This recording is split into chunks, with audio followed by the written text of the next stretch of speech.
Procesos digestivos, gastroenteritis, virales, y son las que mayormente se autolimitan cuando hablamos de procesos de gastroenteritis de tipo agudo. Una de las condiciones más frecuentemente preguntadas es la gastroenteritis subaguda o la que tiene recurrencia, relacionada a mala absorción en niños por debajo de 5 años. Son preguntas clásicas. Gastroenteritis subaguda o de curso crónico en población pediátrica menos de 5 años condiciona mala absorción. Y de lejos, el germen más frecuentemente involucrado ya no va a ser ni viral ni bacteriano, va a ser Giardia lamblia. Giardia lamblia. Entonces, ese es el escenario. No te confundas lo que sea agudo de lo subagudo o recurrente. Y lo que te preguntan es gastroenteritis subaguda como cuadros clínicos asociadas a desnutrición o mala absorción intestinal, principalmente en menores de 5 años. Y tiene características, puede comportarse de tipo acuoso o también inclusive mucosanguinolento menos frecuentemente.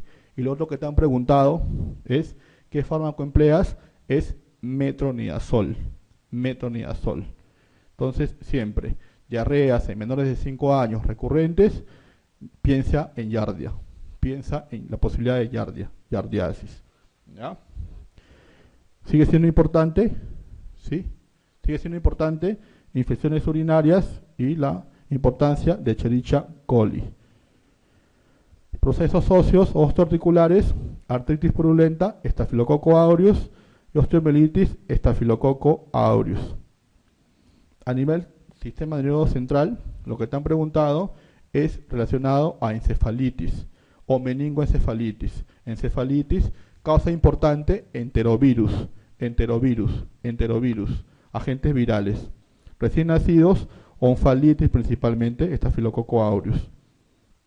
Entonces, miren, habíamos dicho que la necesidad de la cobertura antibiótica es cuestionable, porque mira, la mayoría es de origen vírico y no necesitas antibióticos. Incluso a veces, semiológicamente en pregrado, nuestros maestros nos decían, ¿no? Algunas características de la presencia de exudado o la prescripción de un antibiótico está condicionado a la aparición de un compromiso de una secreción mucoporulenta. Y si bien es cierto, en las series actuales no se ha demostrado que sea del todo cierto eso. Incluso cuando aparece un exudado nasal mucoporulento, tras el periodo catarral, si es de breve duración y el estado del niño es bueno, no suele deberse a sobreinfección bacteriana. Como solo un comentario, yo sé que ustedes se están preparando para el examen. ¿Ustedes saben cuál es la resistencia actual de las sulfas, del cotrimoxazol, por ejemplo, en el hospital del niño? ¿Se imaginan un porcentaje que se les ocurra? La situación es muy seria, es cerca del 80% en nuestro hospital del niño. Y eso lo hemos condicionado nosotros, sencillamente nosotros, la prescripción inadecuada. Y lo mismo está pasando con ceftriaxona para itus, el reporte de Loaiza para quinolonas por itus. Entonces es una situación real. El empleo de antibióticos en forma innecesaria no justifica, salvo condiciones específicas, cuadros claros. Vamos a verlos. Entonces, mira, respecto a las diarreas de origen bacteriano, su tendencia habitual es la curación espontánea, por lo que en general no se condiciona el uso de antimicrobianos. Hay una diarrea que sí puede generar el empleo de cobertura antibiótica, que es la famosa diarrea del viajero. ¿Qué? Es la diarrea del viajero. Sí podría ser pregunta y puedes emplear antibióticos. Vamos a verlos. Entonces, mira, conceptos importantes, tienes que saber las características del paciente y su proceso infeccioso, si ha recibido tratamiento previo, si se ha detectado algún signo o síntoma de alergia o toxicidad, si el antibiótico difundirá en forma adecuada, si presenta el paciente alguna alteración hepática y o renal, y qué antibiótico utilizar, qué vía y qué formulación, qué cantidad, cada cuánto tiempo, durante cuánto tiempo y será o no bien aceptado. Entonces, en base a eso, ¿qué es lo ideal? Nosotros deberíamos considerar el identificar el agente causal, determinar, eso es el objetivo de un tratamiento de una patología infecciosa. Y eso se va a determinar con lo que existe en nuestro medio, con nuestro mapa microbiológico de nuestro lugar donde trabajemos, pero muchas veces y de acuerdo a la susceptibilidad o a la lectura adecuada del antibiograma. Pero esto no se puede realizar a veces, lo que condiciona que tengamos un tratamiento empírico o inicial basado en características epidemiológicas, incluso de otras series que no se pueden de repente comparar con nuestra realidad. Entonces, veamos. En forma empírica podemos iniciar una cobertura pensando en procesos. Y esta es pregunta clásica. En antibioticoterapia empírica, en recién nacidos o lo que empleamos en sepsis neonatal, pregunta a saciedad el uso de ampicilina con gentamicina. Ampicilina con gentamicina. Sigue siendo válido, sigue siendo utilizable. Ampicilina con gentamicina, sepsis, principalmente sepsis neonatal. Y de ahí vamos a ver, mira, el innumerable arsenal terapéutico. Aminoglucósidos, betalactámicos, quinolonas, glucopéptidos, macrólidos, espiramicina, que te había dicho, no te olvides, lo empleamos para el tratamiento de... ¿Te acuerdas? Toxoplasmosis en gestantes. No te olvides.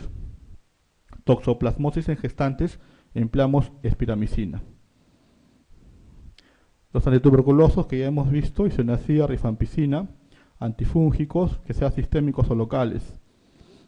En base a eso ya hemos visto los gérmenes involucrados, hemos visto el arsenal terapéutico en forma empírica, que es las recomendaciones y los días de la duración de la terapia, pensando en procesos bacterianos, y va a depender del lugar de donde se produzca la infección.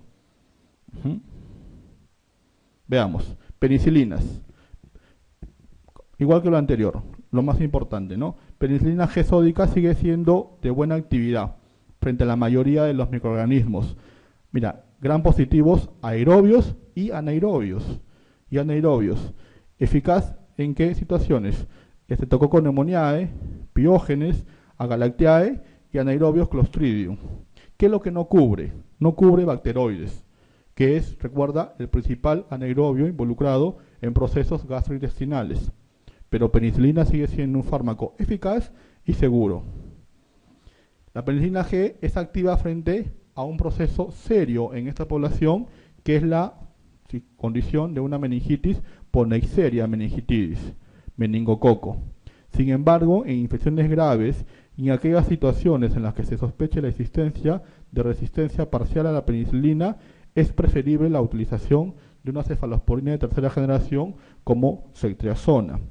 La otra condición es que les pueden preguntar, en este contexto clínico de una probable meningitis por meningococo, también hay que tratar el estado de portador. Y acá la penicilina no tiene acción, por lo que se emplea la rifampicina.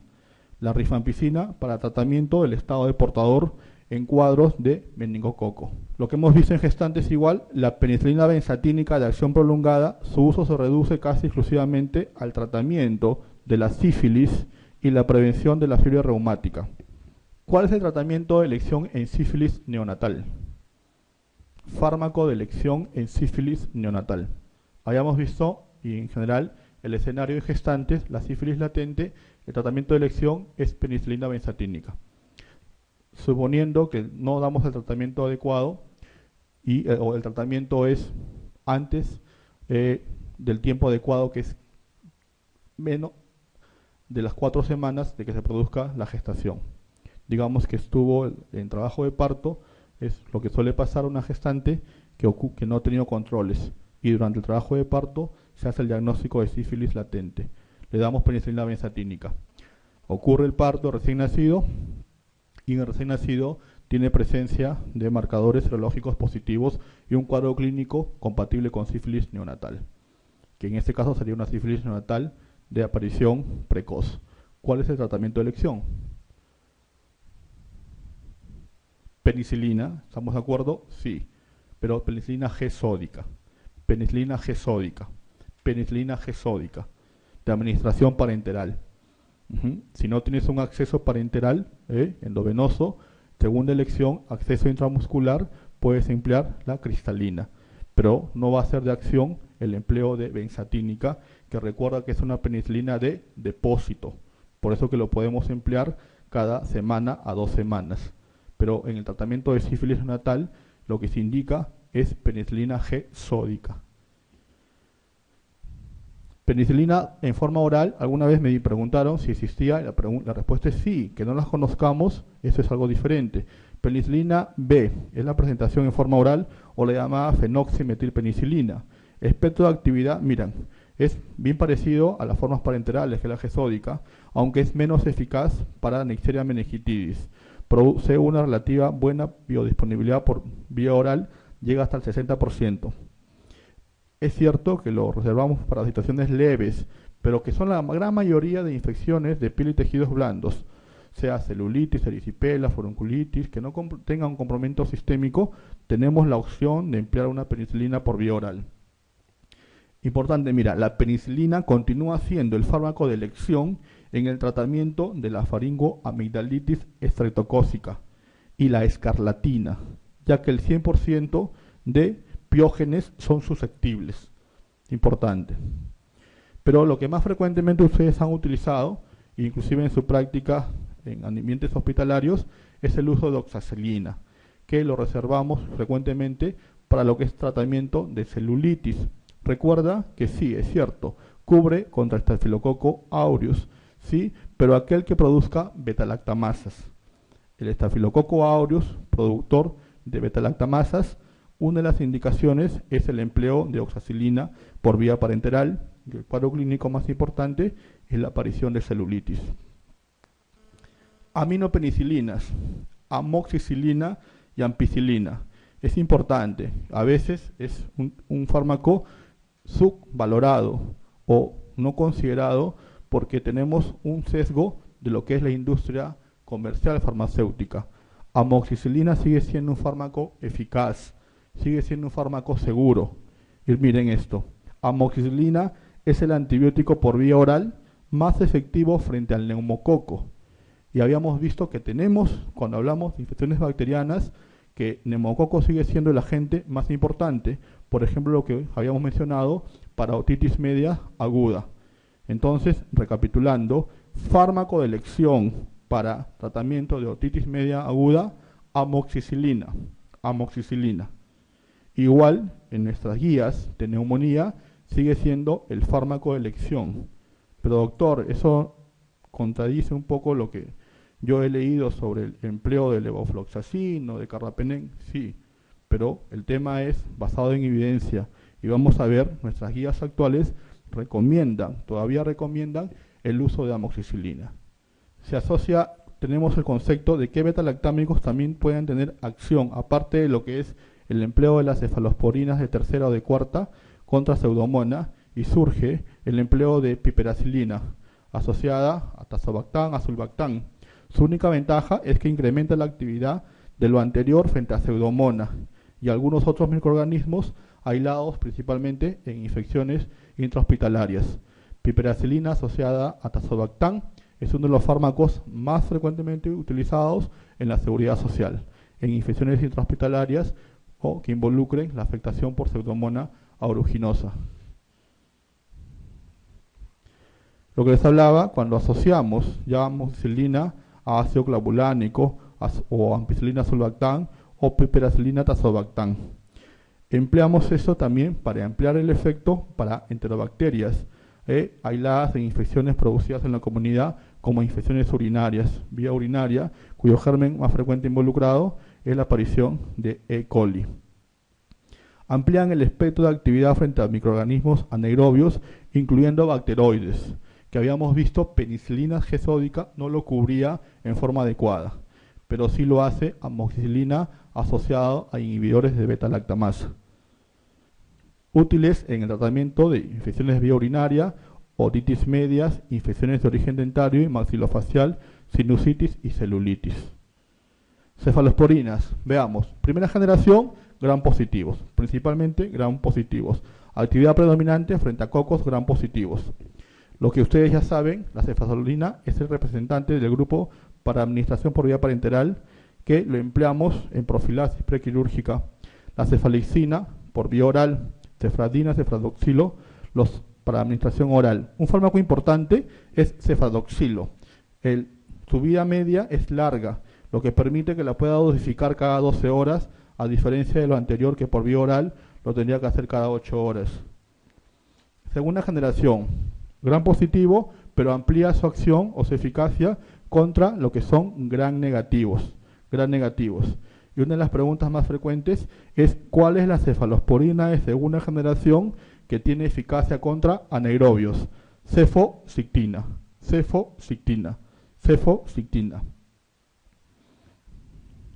Tercera generación, el ejemplo más importante, cetrazona y cefotaxime. ¿Amplía su acción a gram negativos? Sí, eso es importante, pero disminuye su eficacia contra gram positivos. Ganas en lo que es gram negativos, eso es cierto, y ganas también en algunos tipos de cefalosporina de tercera acción contra gérmenes como Pseudomonas. El ejemplo, ceftazidime, excelente actividad contra Pseudomonas aeruginosa, pero por otra es la que tiene menos actividad contra Estafilococo aureo, neumococo, con algún grado de resistencia, penicilina y estreptococo del grupo viridans. Cuarta generación, como ustedes mencionaron, cefepime, acción también contra Pseudomonas, gram positivos y gram negativos. Carbapenem, habíamos visto que lo reservamos para infecciones intrahospitalarias. El ejemplo más típico, imipenem, meropenem. No te olvides lo que te había mencionado. Imipenem es controversial porque sí existe mucha evidencia que puede generar convulsiones, principalmente en menores de 3 años. Y su uso lo estamos reservando para el ambiente intrahospitalario. En forma ambulatoria se ha incrementado el uso de ertapenem en consultorio externo. Es frecuentemente utilizado. El ertapenem es un carbapenem que tiene una ventaja a lo anterior. Se puede dar en una sola dosis y se puede administrar en forma intramuscular, a diferencia de lo anterior que necesariamente es por vía endovenosa. Es por eso de que su uso se ha incrementado. En forma inadecuada también es cierto en ambientes de consultorio externo. Mira, reduce su posibilidad de eficacia contra Pseudomonas aeruginosa y Acinetobacter, que recuerda son gérmenes involucrados en infecciones intrahospitalarias o en ambientes como la unidad de cuidados intensivos. Monobactam, te había mencionado el ejemplo Astreonam, piensa como gram negativo, eficacia contra gram negativos y forma similar a los aminoglucósidos. La diferencia es la administración en una sola dosis y reduce la posibilidad de efectos secundarios nefrotóxicos u ototóxicos. El tema es el costo, ¿no? Macrólidos. ¿Es muy importante en población pediátrica? Sí. Son fármacos eficaces, son seguros. Entonces veamos. Macrólidos, recuerda también como lo anterior, eritromicina, claritromicina y acitromicina. Constituye un grupo de antibióticos muy útiles en el tratamiento de diversas infecciones extrahospitalarias, que combinan una considerable margen de seguridad con una eficacia clínica adecuada y o demostrada.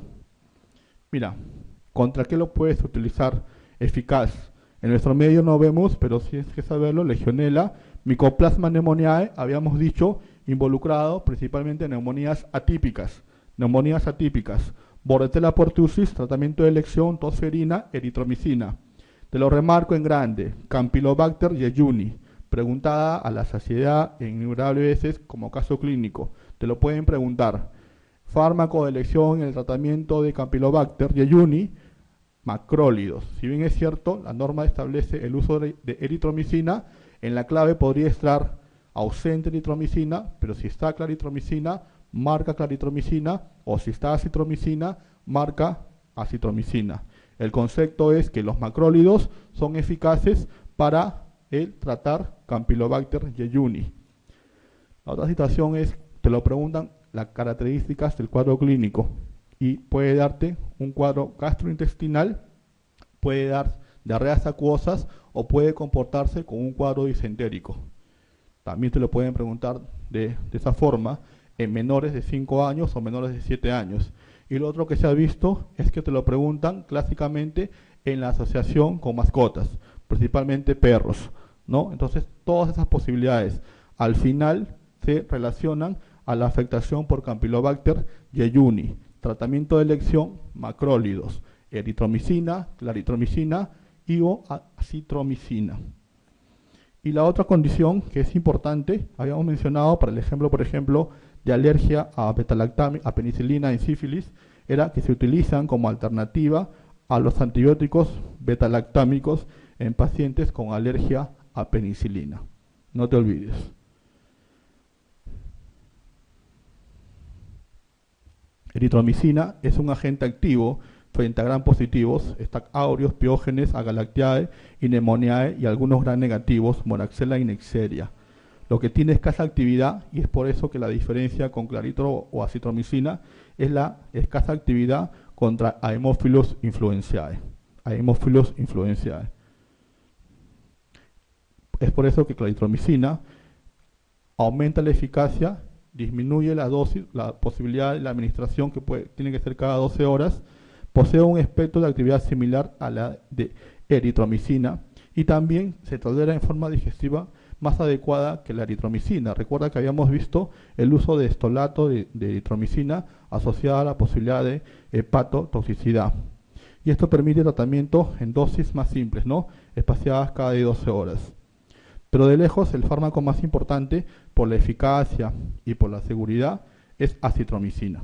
Acitromicina, macrólido de 15 átomos que emplea, tiene la cobertura anterior, pero lo amplía principalmente para Haemophilus y Moraxella catarrhalis.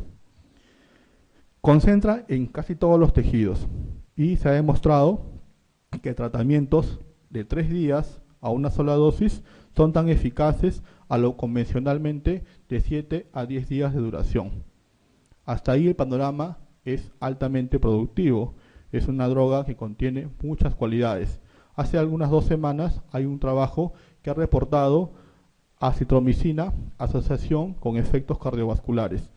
Si de alguna forma lo preguntarían, quizás no sean estos exámenes, pero ya hay evidencia de algunos trabajos actuales que se ha visto que acitromicina, si podríamos considerar algún efecto negativo o algún efecto secundario en pacientes con uso de acitromicina, es afectación cardiovascular, principalmente arritmias e infarto al miocardio.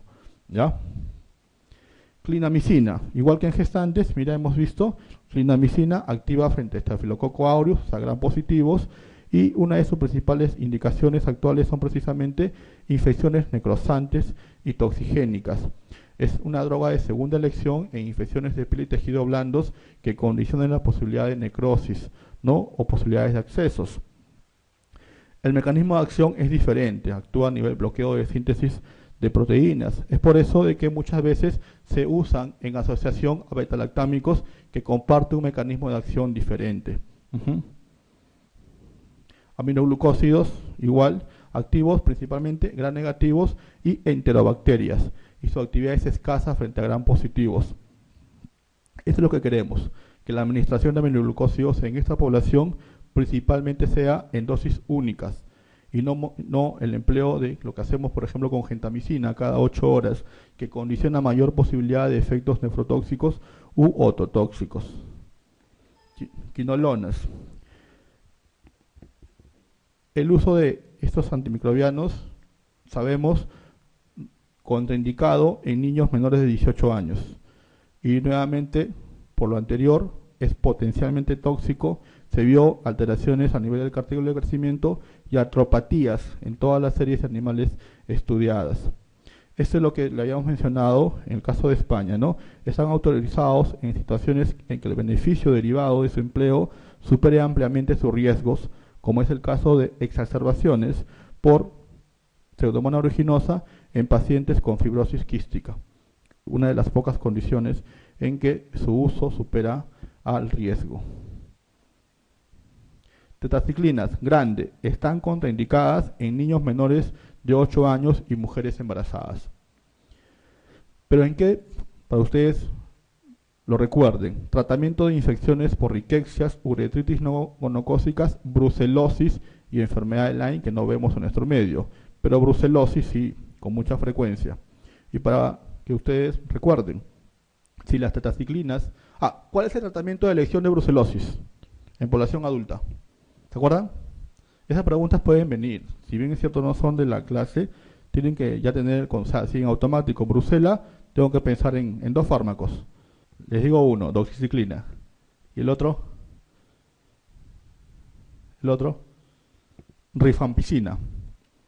Norma técnica nacional, tratamiento de brucelosis, adultos, doxiciclina asociada al uso de rifampicina. ¿Por cuánto tiempo? Por 6 semanas. En nuestro medio Brucela, en nuestro departamento o en la costa, es muy incidente y prevalente. Si no es una zona endémica, tenemos muchos casos de brucelosis en sus formas agudas o con compromiso osteoarticular. Entonces la pregunta sería, si tengo una gestante o una población pediátrica con diagnóstico de brucelosis, yo no puedo emplear doxiciclina. ¿Cuál es el tratamiento alternativo? Sulfametoxazol, cotrimoxazol. Sulfametoxazol asociada a trimetropin. Entonces no se olviden, en brucelosis, en gestantes, no lo habíamos mencionado en gestantes, pero ahora lo hacemos en población pediátrica, que es válido también el concepto. Brucelosis en forma en adultos tratas con doxiciclina asociada a rifampicina. En población pediátrica o en gestantes se contraindica el uso de doxiciclina. El tratamiento alternativo es el uso de sulfametoxazol asociado a trimetropin. Rifampicina sabemos que podemos utilizar, ¿sí?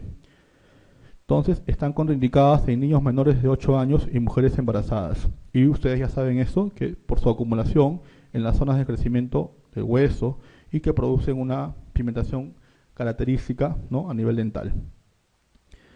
Tetraciclinas, como lo anterior, provocan una coloración amarillenta o marrón de los dientes e hipoplasia del esmalte dental cuando se administran después de la semana 24 de gestación.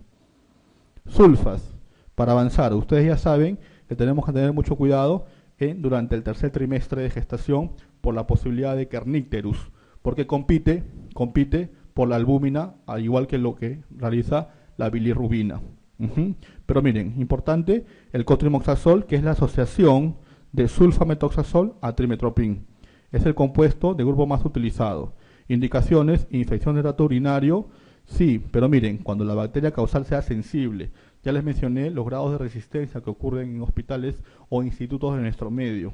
Quimioprofilaxis de infecciones urinarias y tratamiento de la neumonía por neumocistis Girovech, que sabes que es una de las infecciones oportunistas. Hemos hecho la clase de infección por VIH en pediatría.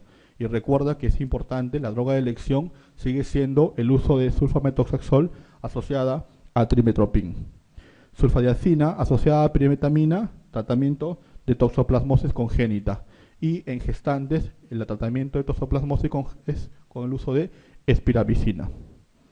Para que lo recuerdes, el tema del uso durante el tercer trimestre, el riesgo de kernicterus. Glicopéptidos, importante. Así como hemos visto que tú tienes que reservar para infecciones intrahospitalarias los carbapenems. Esos tú resérvalos para infecciones nosocomiales serias. Igual, glicopéptidos, tú vas a pensar en un fármaco en nuestro medio, que es el uso de vancomicina. Lamentablemente se utiliza en forma empírica inadecuada y la resistencia que se ocasiona es grande y es seria. La indicación de vancomicina lo podemos llevar a dos condiciones, gram positivos principalmente, pero con una condición especial, que sea Staphylococcus aureus resistente a meticilina, en nuestro caso resistente a oxacilina.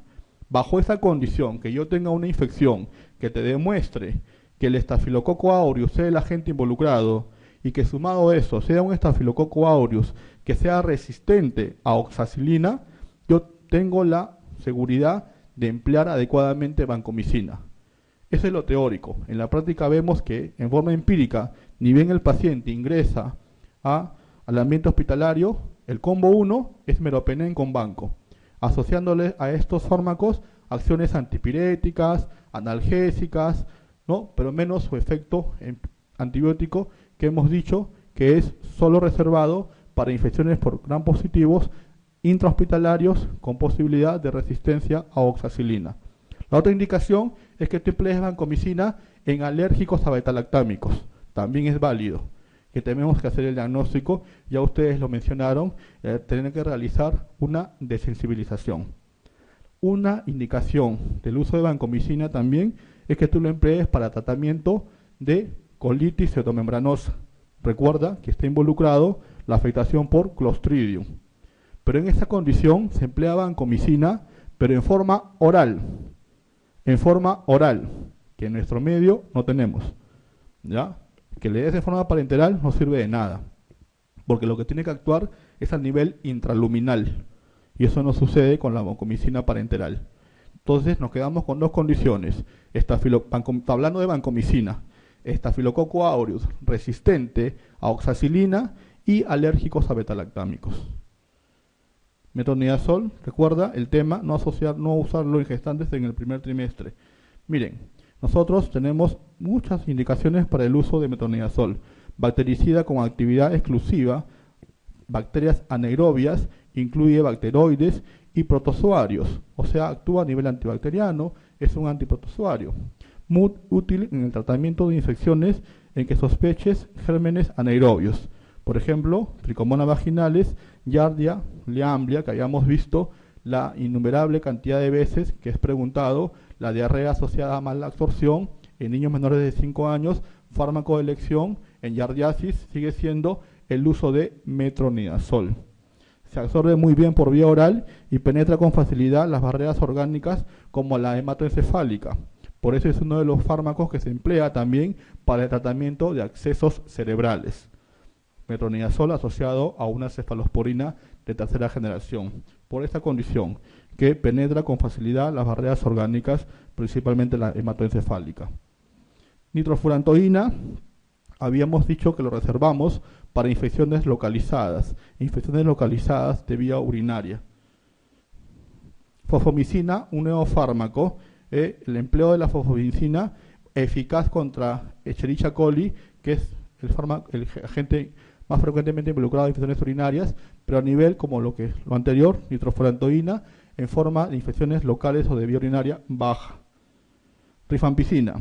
Entonces, tú recuerdas que habíamos indicado que podemos utilizar rifampicina si, mira, se absorbe bien por vía oral y atraviesa con suma facilidad la barrera hematoencefálica.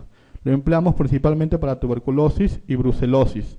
Habíamos dicho, no te olvides, en adultos, brucelosis, doxiciclina, rifampicina, y en gestantes o en niños reemplazamos doxiciclina por cotrimoxazol. Otra indicación de uso de rifampicina, tuberculosis, brucelosis, ¿no? Otra indicación del uso de rifampicina que recuerdes, quimioprofilaxis para infecciones meningocócicas, correcto. Otra indicación de rifampicina, una enfermedad bíblica, histórica, producida por un Mycobacterium.